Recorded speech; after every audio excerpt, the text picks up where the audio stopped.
All right, now to give us more perspective on this, we're being joined in by Professor Peter Kuzniak, who's a professor of history and a director of Nuclear Studies Institute at the American University. Now, Professor Kuzniak, thank you very much indeed, sir, for joining us here on WION.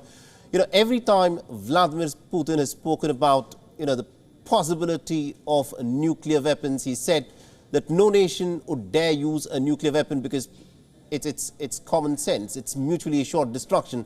But every time the Russian president talks about nuclear weapons, why is it a matter of concern? Because even though no nation, no rational, no sane person would launch a nuclear attack, these things can happen either out of desperation or by accident or miscalculation.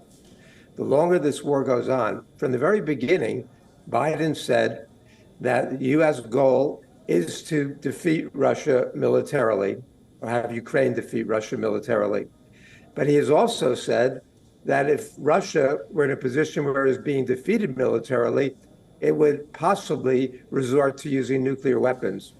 And so our policy is in some ways contradictory, because we are provoking Russia, we say, to be using these nuclear weapons. But we all know from all the tests that have occurred, all the war games that have been done, once a nuclear exchange happens, it's very difficult to stop it.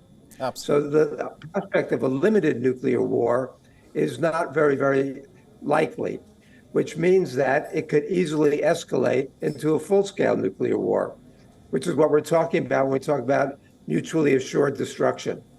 We know that even a limited nuclear war between India and Pakistan, in which 100 Hiroshima-sized nuclear weapons would be used, could cause up to 2 billion deaths. But there are 13,000 of these weapons in the world now, and they're much, much bigger than the Hiroshima weapons.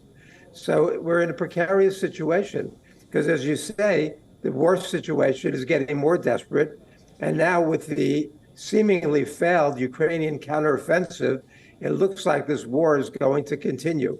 And the NATO and the West continue to put more and more powerful weapons at the disposal of the Ukrainians. And the Ukrainians have been hitting not only inside Crimea, but inside Russia. And so the dangers of escalation are very, very real and very frightening. And also, Professor, you've been following this war very closely and looking at the developments that are happening within the United States of America. How much of an appetite for war do you think the American government actually has at this moment in backing Ukraine's war efforts, considering that there is an election that is due next year and the Republicans are not very warm to the idea that they should continue pumping more weapons into the Ukrainian battlefield? Now, it's quite an irony that the Democrats have become the war party now, and the Republicans are the party of restraint. This is not the way it had been throughout the Cold War or since the Cold War, but we see a very strange reversal. I would say that nobody in the United States, or very few people, want to see the U.S. get militarily involved. The idea of a war between NATO and Russia, a direct war, direct military confrontation, is terrifying. This is the closest we've been to nuclear war in 61 years since the Cuban Missile Crisis. And so that's why many people in India, right, in China, in Brazil, in the Vatican, at the UN, are calling for both sides to de-escalate, to have a ceasefire, to start the path of diplomacy.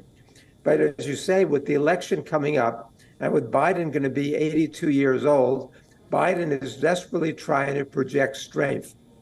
And to do so, he's got to show that he's not going to yield at all to the Russians over Ukraine. And so that's creating a very dangerous situation now. The American people don't want war. And the American people are getting more and more tired of continued military support for Ukraine. We're seeing the same thing happening now with Slovakia, with Poland, with other parts of Europe now. The appetite for continuing this war is decreasing. Absolutely. So I think that, of course, is the crux of this matter. It remains to be seen how much further the United States and its Western allies will, of course, continue to back Ukraine in this war, because it's difficult to predict as to what could happen if the war were to continue but one can only expect that common sense prevails. Thank you very much indeed, Professor Kuzniak, for joining us and getting us those details there. Thank you. WION is now available in your country. Download the app now and get all the news on the move.